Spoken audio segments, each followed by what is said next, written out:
Mathematics 9th ए exercise 5.1। सबसे पहले हम इसका इंट्रोडक्शन ले रहे हैं। यूक्लिड की अभिधारणाएं, पोस्टुलेट्स। फर्स्ट है, एक बिंदु से एक अन्य बिंदु तक एक ही से सरल रेखा खींची जा सकती है। इसके लिए आप क्या करोगे, पॉइंट P ले लो और पॉइंट Q ले लो।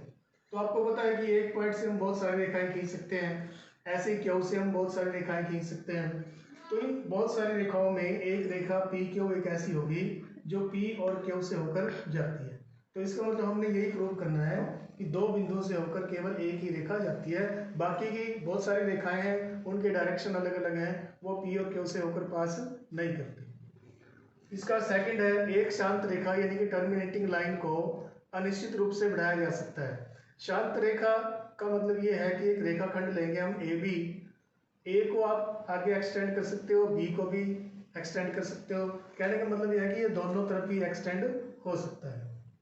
थर्ड है, किसी को केंद्र मानकर और किसी त्रिज्या से एक वृत्त खींचा जा सकता है। जब भी आप वृत्त बनाओगे, जहाँ पर आप प्रकार रखोगे वो आपका केंद्र O हो जाएगा। 1, 2 या 3 सेंटीमीटर जितनी भी आप लोगे वो त्रिज्या हो जाएगी और एक ये वृत्त बन जाएगा। फोर्थ है, सभी समकोण एक दूसरे के बराबर होते हैं।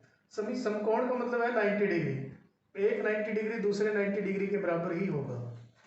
और इसमें फिफ्थ है, यदि एक सीधी रेखा दो सीधी रेखाओं पर गिरकर अपने एक ही और अंतः कोण इंटीरियर एंगल्स इस प्रकार बनाए कि दोनों का योग मिलकर दो समकोण से कम हो, तो वे दोनों सीधी रेखाएं अनिश्चित रूप से बढ़ाए जाने पर उसी ओर मिलेंगी जिस ओर वह योग दो समकोण से कम होता है। इसका हम क्या करेंगे कि माना PQ रेखाओं AB और CD। देखो AB और CD हमने दो स्ट्रेट लाइन ले ली है। PQ एक तीसरी रेखा है जो इनको P और Q पर इंटरसेक्ट कर रही है। तो ये एंगल 1 है और ये एंगल 2 है। तो P की रेखाएं AB और CD पर इस प्रकार मिलती है कि अंतः कोणों 1 और 2 का योग PQ के बाईं ओर स्थित है और 180 डिग्री से कम है। एंगल 1 प्लस एंगल 2 कितना है, लेस देन 180। तो रेखाएं AB और CD अंततः PQ के बाईं ओर प्रतिच्छेद करेंगी। जब हम AB को आगे बढ़ाएंगे और CD को आगे बढ़ाएंगे तो जिस ओर एंगल 1 प्लस एंगल 2 है उसी ओर ये दोनों रेखाएं मिलेंगी। इसके बाद यूक्लिड की कुछ अभिगृहित हैं, ये सिर्फ आपने याद करनी है। फर्स्ट है, वे वस्तुएं जो एक ही वस्तु के बराबर हैं एक दूसरे के बराबर होती हैं। यदि दो बराबरों को बराबरों में जोड़ा जाए तो पूर्ण भी बराबर होती है। मान लो अगर दो और दो बराबर चीजें हैं, इनमें अगर हम एक एक जोड़ देते हैं तो 3 हो जाएगा, तो ये दोनों भी बराबर हो जाएंगे।